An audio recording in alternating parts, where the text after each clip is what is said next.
This is not just a legal battle. This is a war for truth, for dignity, and for the very soul of public discourse.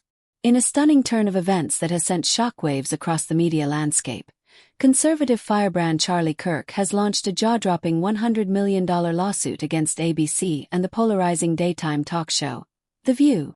The alleged crime: a coordinated smear campaign, a defamation onslaught, a televised character assassination carried out in broad daylight and under the banner of mainstream media.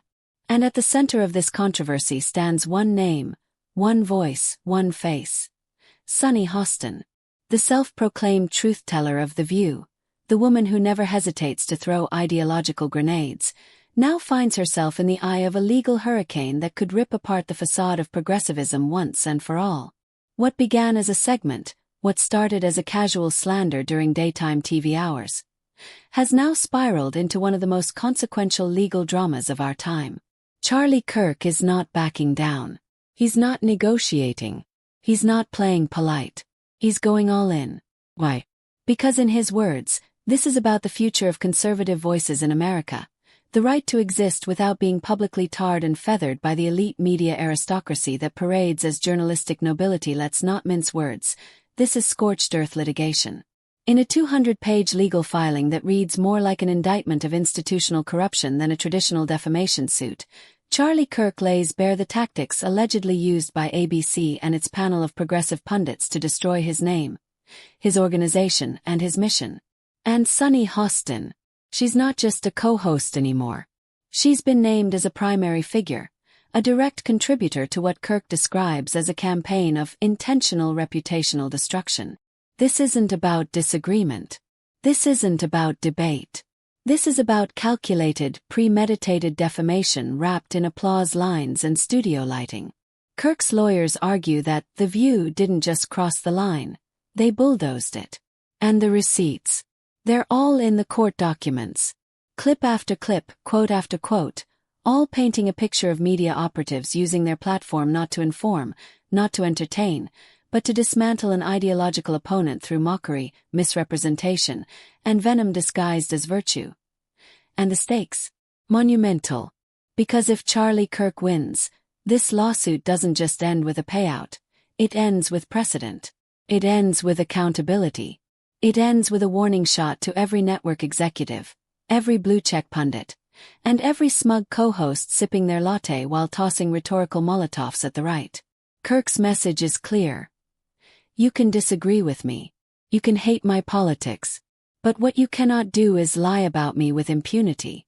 What you cannot do is call me a white nationalist, a domestic terrorist, or a danger to society without hard, indisputable proof. The days of consequence-free slander are over. Or so Kirk hopes. Because this isn't just a legal maneuver. It's a cultural counterstrike. And the timing?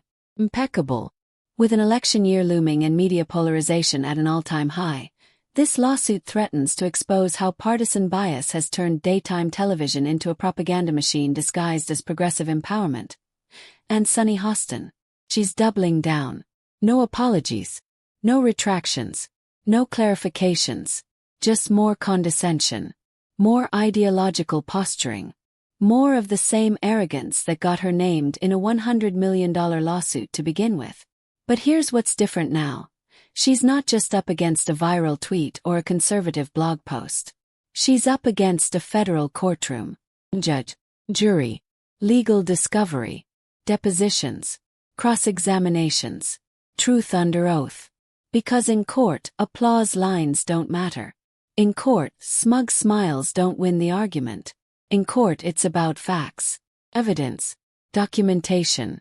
And if Kirk's team delivers, if they prove that The View orchestrated a smear campaign with reckless disregard for the truth, then Sunny Hostin could become the poster child for media hubris brought to heel.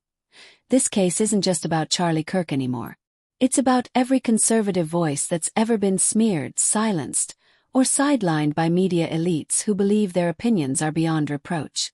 It's about the podcasters, the YouTubers, the citizen journalists, the everyday Americans who've had their reputations shredded not by facts, but by politically motivated innuendo. Kirk has thrown down the gauntlet, and the echo is deafening. What happens when a media Goliath finally meets a legal David who refuses to bow? What happens when the battle for narrative supremacy is no longer waged in tweets and soundbites, but in courtrooms and verdicts? And let's not forget, the implications go far beyond ABC. Because if Kirk succeeds, every media outlet in the country will be put on notice. That casual defamation is no longer a cost-free strategy. That character assassination now carries a price tag. That your ideological crusade could land you in legal peril if it tramples the truth on its way to applause. The balance of media power could shift overnight. Because this isn't just a lawsuit, it's a reckoning. A cultural and legal confrontation between the unchecked power of media platforms and the rising demand for integrity, transparency, and accountability. Kirk's lawsuit is more than a demand for damages. It's a referendum on how far the media can go in the age of politicized truth. So what comes next? A long, brutal fight. There will be press conferences. There will be spin. There will be PR campaigns launched to paint Kirk as a fascist, a misogynist, a threat to democracy itself. But those words will now have to be measured, weighed, and documented. Because they're no longer part of a one-sided conversation. They're part of a legal battle where every syllable counts. And Sunny Hostin, she'll have her day in court. Her defenders will rally. But the question remains, will the truth? Because in the courtroom, unlike daytime television, you don't get to edit your narrative in post-production. You don't get to cut to commercial when the facts get inconvenient. You face them, head-on, under oath, with consequences. This is the lawsuit that could reshape media accountability. This is the moment where a conservative leader said enough is enough. This is not just about Charlie Kirk. It's about every American who's tired of being vilified by a media class that treats disagreement as heresy and ideological opposition as hate speech. It's about drawing a line in the sand.